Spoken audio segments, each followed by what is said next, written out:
پلتفرم ریرا رو با نام IKP1 یعنی ایران خودرو پلتفرم وان میشناسن که این پلتفرم نسخه بهبود یافته پلتفرم PF1 پژو که قبلا در خودرو تارا استفاده شده. PF1 در سال 2012 توسط گروه پژو سیتروئن توسعه یافته و وارد بازار شده، ولی پلتفرم ریرا در سالهای 2017 و 2018 در ایران خودرو بهبود یافته که نقطه قوت ریرا را به نسبت رقیباش پلتفرم اروپاییشه. پلتفرم اروپایی؟ مگه خودت نگفتی که ایران خودرو ارتقاش داده؟ درسته، ولی در اصل پلتفرم اروپاییه. اوکی، هرچی تو بگی، من که حرفی ندارم. خودروی X55 پرو ریبرند شده خودروی تیگو 5 توی چین است و ریشه پلتفرمش اروپایی چینی اعلام شده که در سالهای 2018 و 2019 طراحی و عرضه شده، یعنی از پلتفرم PF1 پژو خیلی بروزتره. برادر من پلتفرم ریرا توسعه یافته، به روز رسانی شده 2018. به هر حال طراحی اولیه پلتفرمش مال سال 2012. تو پلتفرمت مال خود چینه، مال من قدیمی هم باشه مال فرانسه است.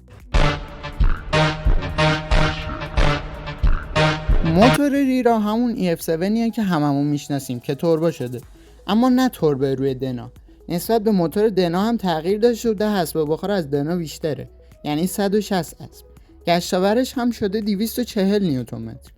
مثل همه ماشینای ایرانی دف جلو و گیربکسش هم 6 دنده ایتیه و حالا بعد از مدت‌ها توی ماشین ایرانی کالیبراسیون خوبی برای موتور گیربکس داریم که این پیشرفت بزرگی محسوب میشه. آقا موتور چینی باشه ولی مشکل برقی نداشته باشه. مشکل برقی داشته باشه، CVT نباشه. بنیامین موتور اکونوم لیتری رو همه میشناسن، نیاز به توضیح نیست. آقا عجب اشتباهی کردیم ماشین چینی انتخاب کردیم. به هر حال یه موتور 1.5 لیتری توربو شارژر 156 اسب بخار 230 نیوتن متر گشتاور، ای بابا، یه گیربکس CVT 9 سرعته مصنوعی، تک دیفرانسیل جلو. همین دیگه، چیز دیگه ای نداره. تو امکانات که واقعا ریرا بی‌نظیره، یعنی حتی خودم هم به عنوان طرفدارش فکر نمی‌کردم انقدر آپشن داشته باشه.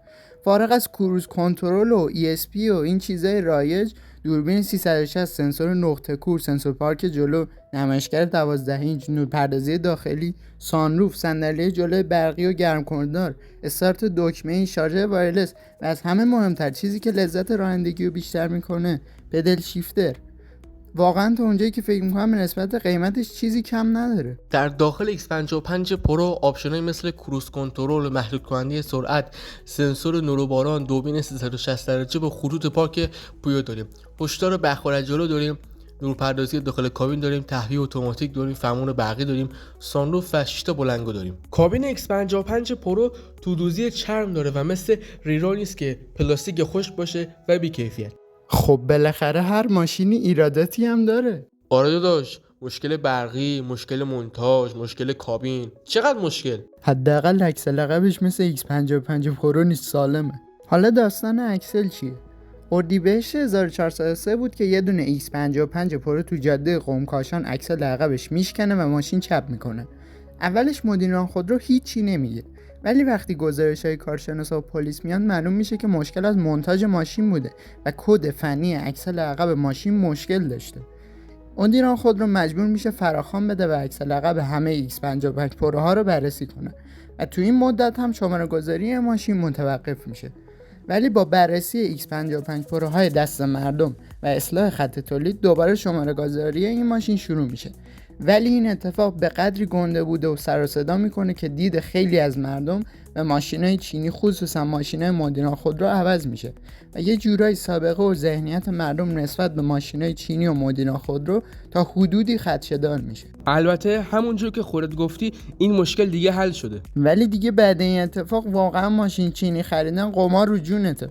چه تضمینی هست که بقیه‌شون این مشکل رو نداشته باشن؟ ممنون که تا آخر ویدیو همراه ما بودین. اگر از این ویدیو خوشتون اومد ممنون میشم این ویدیو رو لایک کنین، کامنت بذارین و در آخر کانال کمپ خودرو رو دنبال کنین.